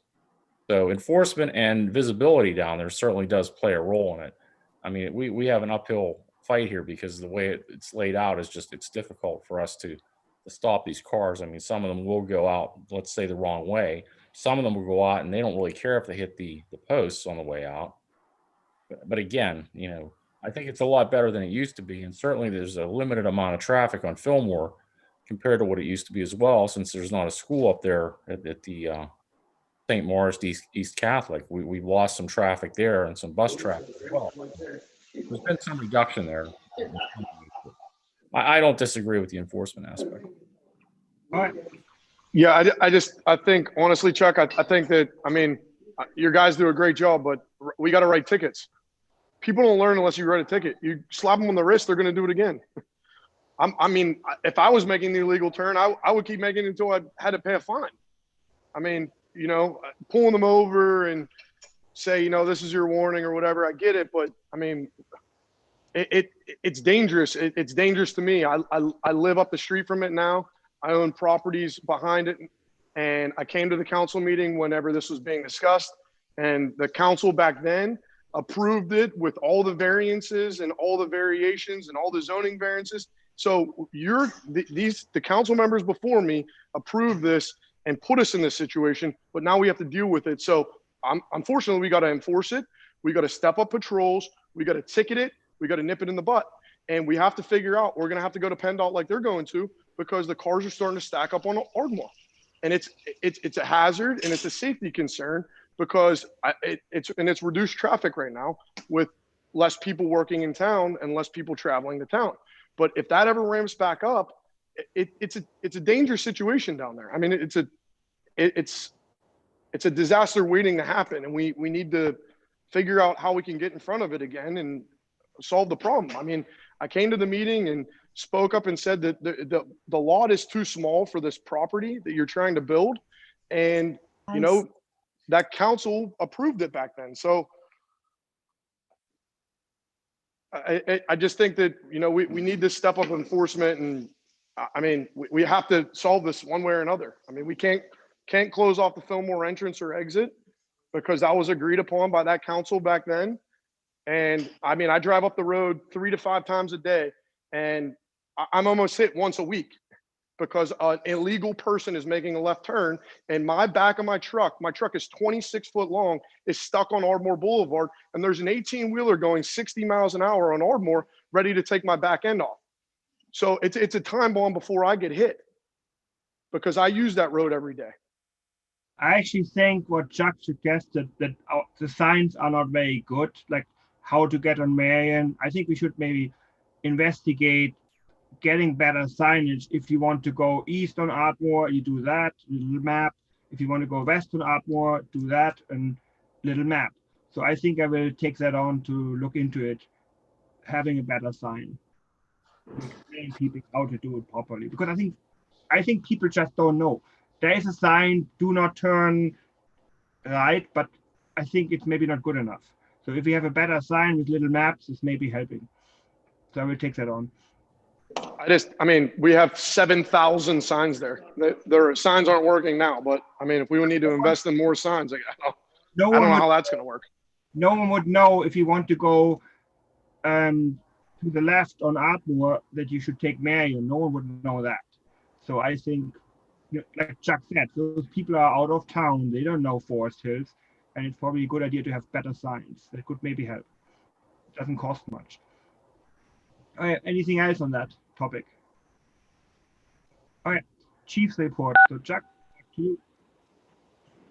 Thank you. I wanted to speak briefly about an opportunity that we have to join the lead group for a cohort with several other police departments, our neighboring police departments.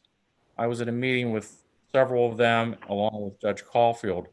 We could move into the law enforcement assisted diversity program. Now, there's going to be a grant that's going to be available for this.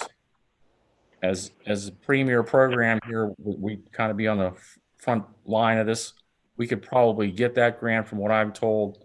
And what that would provide us with is someone who would be able to be a care manager, where we could divert some of these cases that we have, these, you know, let's say someone with a drug issue, somebody with a mental health issue.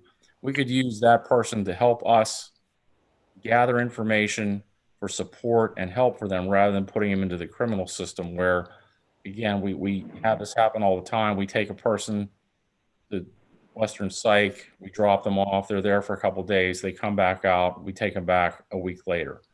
Or we have a person who has a drug issue, we take them to the jail, there for a few days, and they release them, and we pick them up again because maybe he did a shoplifting event at an Aldi's, let's say. So with this type of program, we would have the assistance of someone who would be able to deal with these people who have these problems in a different manner rather than putting them through a criminal system. So they could maybe help them and assist them with maybe food, because that might be why they're going to Aldi's. Maybe they're looking for food. Maybe they need housing. Maybe they need an opportunity for maybe a job, let's say. There's a lot of things that we on the police side cannot do for people. And this opportunity with this group, since this is a chance for us to be a leader in this with these other communities, our neighbors, to do something a little different and maybe see if this is an avenue for us to solve a problem for some of the people that we deal with. Now, I can't say this is going to be 100% and it's not going to solve everybody's problem. It certainly might help some of the people who really want to get the help. If there's somebody out there who can and maybe assist them and be a guide or a mentor, or maybe someone who has the resources to find where these people can get the things that they need. And again, that's not the police department. That would help us in a whole lot of situations. We have homeless people sometimes. We've had people that are in the park staying there. We need some other person or some other support system to help them, because we can do so much, but beyond that, the criminal system, it's a revolving door where you go in and you're back out, and it just really isn't going to solve the problem in some of these cases. So there's a memorandum of understanding that we would have to sign. You as a council would have to approve this. And again, I think this is an opportunity for us. We've always, as a police department, wanted to lead with the things we can do that may be better than we used to do. We aren't afraid of that. So I think this is an opportunity for us. And I'll forward this information to you so you can review it. And I know that we're moving fairly quickly here. I know that, the people from LEAD are excited to get us started here. So I'll send this out via email tomorrow. So again, it's something you need to look at, and we need to make a decision on if we can. Yes, I think it's a no-brainer. So do the other committee members have anything to say about this? I think we should go ahead with it. Yeah, I think that's very, very encouraging. It's a great resource for the police who are asked to do things they really shouldn't have to deal with. I think this is fantastic. I'm happy to look at everything over, but on the face of what you described, I think that's a very admirable road to start going down, and I think would help all of you folks in the police department. I just want to add to that. We had a briefing from Joanne Marsh, you may remember last year when we were first starting this program. This is a Connect program, and I am so thrilled and delighted that our community is going to be one of the pilots, because I chair Connect right now. So I know this is something that's had a lot of preparation, a lot of energy put into it, not only by the county, but also by the Allegheny County Health Department and Pitt Graduate School of Public and International Affairs. So I'm really excited that we're going to be doing this. And Chuck, I thank you so much for picking up the baton on this one, because this is, I think, a really good program that's going to go far. I think so too. Tom, do you have anything to add? I was going to say the same thing. Everybody else did. I look forward to hearing about it and seeing your progress, Chief.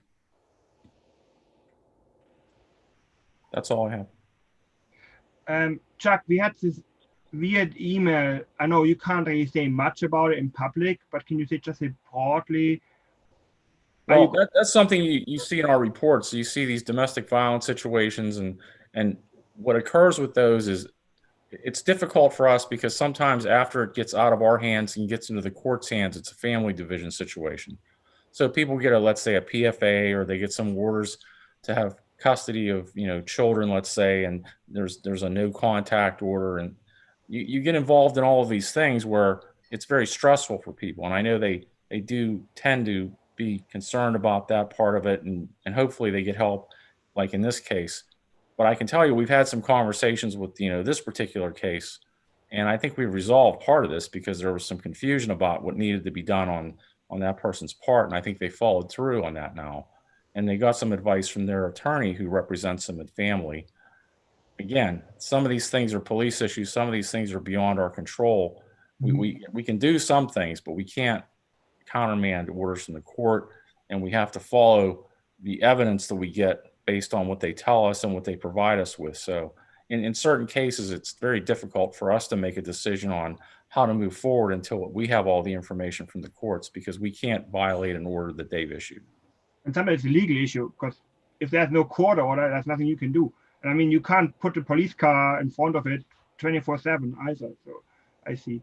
So are you going to contact the person again? Because she sent We've already done that, and we've had a conversation. I think we've cleared this all up to some degree. I know that, I read that particular, piece of information that came out, and it seemed very disturbing. And again, that happens in many of these cases because they're so difficult when you have children involved and you have other people who may not have your best interest in mind.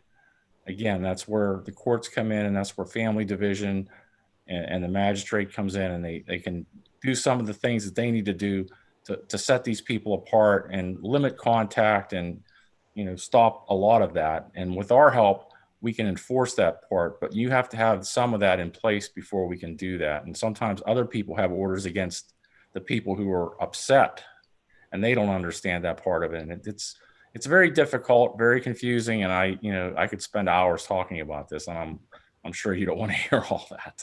Right. I think it complicating that cases as well, that another municipality is involved. It's not just you control both ends. That's also a common theme. There's usually other communities involved in it as well. Okay, that sounds good. So moving on, Bill wanted to talk about home safety again, and I think smoke detectors is a topic. Yeah, thank you, Marcus. Put my pitch in again from the last meeting.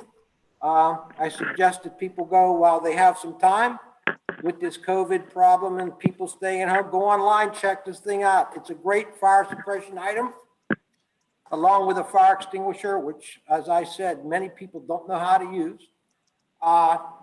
Today, I'd like to talk a little bit about smoke detectors. I usually go around my house at this time every year and check them out, test them, and so on. But I'd like to bring this one up. I'll cover the name. I have no vested interest in any of these companies, but this battery-operated 10-year warranty thing is a nice thing if you don't like to get up on a stool and have to change batteries or change a smoke detector 10 years. I had one, I think I bought about 5 years ago, so I got 5 years left on that one.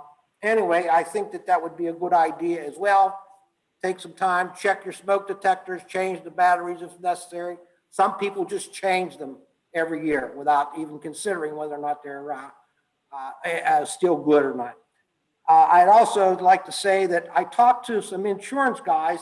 I have some friends that are still in the business. I can't believe it. But anyway, I was asking them, well, are there any kind of discounts for this kind of stuff? Like if you have fire extinguishers, if you have smoke detectors? And he said, no, they don't do anything like that.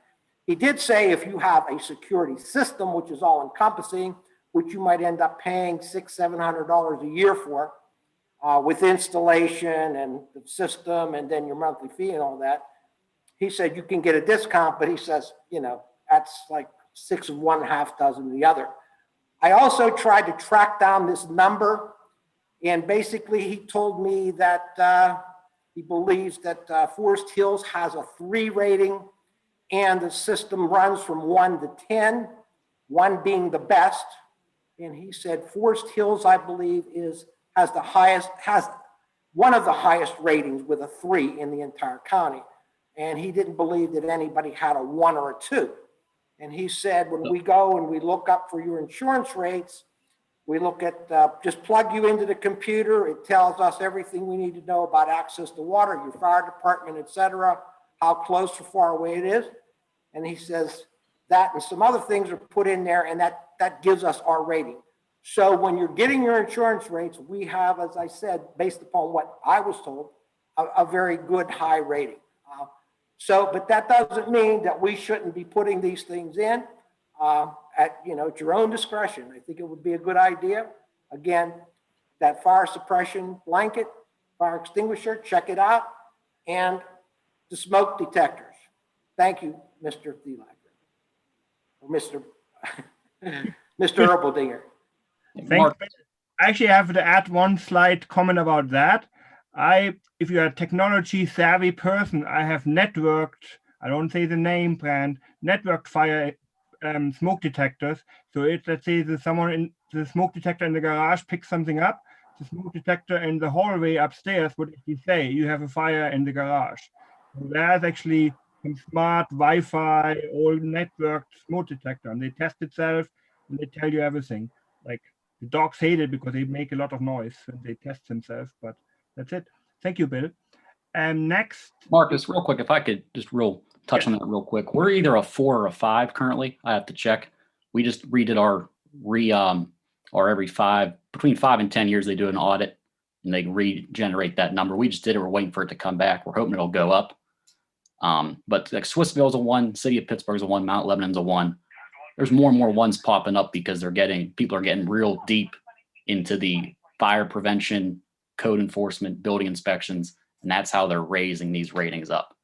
Okay. So, but yeah, no, that's all on that. And but definitely, Bill, smoke detectors, obviously, like you said, every floor of your house, every common area, outside your bedrooms, and then CO detectors too. Same with Well, that's next month. okay. Yeah, I think, and Marcus, if I could chime in here, I think that Thomas hit the nail on the head there with the inspections and the occupancy inspections.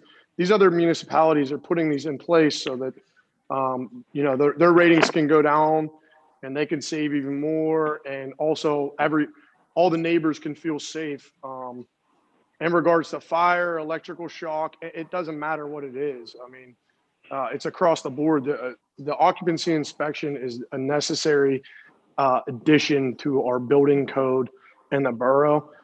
Not to mention is also, it's just helpful across the board with the turnover from these our elderly citizens in the borough selling to younger generations moving in.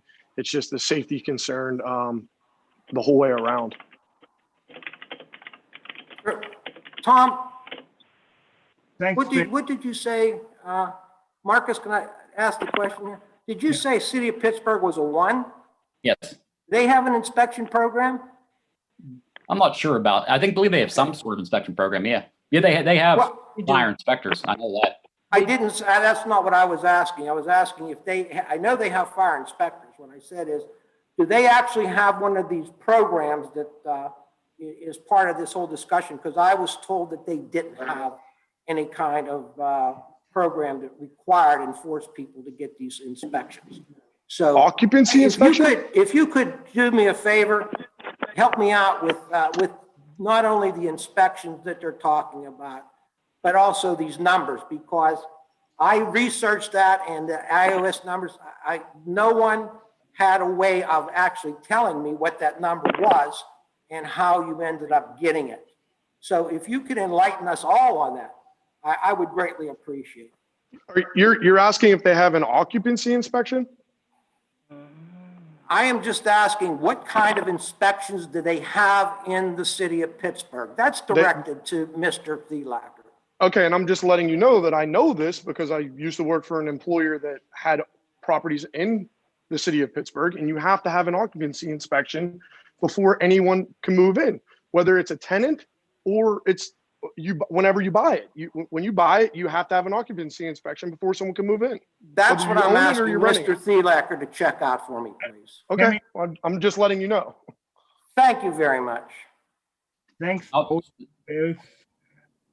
check into that. And then as well as, I believe we sent it to the borough last time. Once their ISO audit was complete, we sent the results of that to the borough. So, well, when this was brought up, I wasn't aware of any of this stuff. And I did email you asking you some questions about it. So yeah, no, I was going to try to get back to tell you. I'm just been so busy, and it's not something I was kind of. No, I understand. I'm just trying to get as much information as possible. Okay. Right. Can we move on? Patty wanted to talk about the walkway plan. Yeah, we have received the WalkWorks grant, and our consultant has started to work on it. And he would like to have some input from people about issues that you think are relevant and important. The steering committee will be meeting on February 11th at 7 o'clock in the evening. Any of you who are interested in participating or observing that meeting, you're certainly welcome. They do have a formal steering committee that meets the requirements of the grant. And 3 people from the Environment Advisory Council are serving on that, 3 business people. And I've invited the fire chief and our public works foreman, Jimmy Thielacker, to sit on that as advisors as well. But if you have any issues that you would like to make sure are addressed in the WalkWorks grant for pedestrian and bicycle safety, especially in the business district, I would really appreciate any comments. You can send me an email or just send me a text message or whatever. I'm compiling a document with those comments for the purpose of putting in input. We've received about 45 input comments from members of the public already, from the social media and from the inquiry that we put out. So I just wanted to give council a chance to weigh in on this as well as we're gathering our initial information. Patty, do you have a list of like prioritized walkways? You know, like some No, walkways are we more. haven't. This is the very first inquiry. We're asking people to mention places or things that they see as concerns or things that they have as aspirations that they would like to see reflected in the plan. So Okay. people have said things like, there's not enough time for crossing the street on Ardmore because if you walk slowly, the light changes before you get across. We've had a number of people comment on the speed on Ardmore Boulevard being intimidating to pedestrians. I meant like those walkways which are physically like, you know, like cutting, like for example, the one Woodside to Woodside is an important walkway for high schoolers. Yes. There's from Forest Hills Road down to Sherwood. It doesn't really do much to people, I think. Right. Like if you have prioritized. They're going to be doing a walking map of the whole borough and do an assessment. They're doing an assessment of all the roads and the condition of the sidewalks. They also have a map of the crazy steps, and they're going to be doing an assessment of that. This is an engineering firm. So the other thing I wanted to tell you is that our contract manager on our call, our coordinating call last Friday, has already directed that we put the projects that we're going to be recommending in August. She said if we're planning to file an implementation grant, we have to give her a pre-notice in June. And this is how you get into the funding stream for implementing projects. And I know there's been a transportation plan worked on before. Mr. Karras reminds me of it on a daily basis. But the reason it didn't go anywhere is that we didn't have it as an engineering study with a capital program attached that can get into the pipeline. So when you get an approved transportation plan for an active transportation grant, they have a queue for people who've done a plan to put implementation up to a certain level into the funding stream for the grant for the next cycle. So what we do by doing this plan is get in the cycle for funding to implement the plan, which is going to come up in August of this coming year. All right, sounds good. Okay. Thank you, Patty. Do you have anything else under public safety? Okay, I think we're done. Okay, speaking of checking the roads, it's snowing. I'm ending the meeting. Good night, everybody. Oops, wait a minute, Tom. I'll bring it up next week under committee of the whole. Oh, go ahead. No, seriously. Go ahead. Okay. 10 seconds. So the fire department, an update on the fire truck here. We've been meeting with, the specifications are pretty much done. We're looking at getting the same exact thing that we have now, just updated safety features, new, pretty much. It's going to probably look the same. You wouldn't even know it's a new vehicle, probably, just about. We're meeting again with a vendor next week, try to finalize the specifications, hopefully come back with an actual price. I'll bring that price back to the borough and work on the financing with them from there. But just so you all, sorry, I said this before, I mean, we're well over $1 million. Easy. Just so everyone's, said that before when we started this, just so you're prepared for the price tag, be that for a ladder truck, 2021, what we're paying. We're getting a cheap one, so. I have one question. Does your vendor will will they take our old truck back? We're gonna work on that as part of that too. They Okay. they will no matter what, we're gonna go through a broker, most likely get rid of it. Mhm. Whoever we get it from has their own brokers. They might give you a trade in. We just gotta see what that price is gonna be, and if that Right. price is Sounds of good. a fair value, and we could do that. For whatever reason it's real low, and we might have to work on other options. Sounds But good. hopefully it's a fair offer, and we can just do that, and that'll be the whole transaction. Sounds good. Thank you for the update. Yep. All right, Steve, now we can shut down.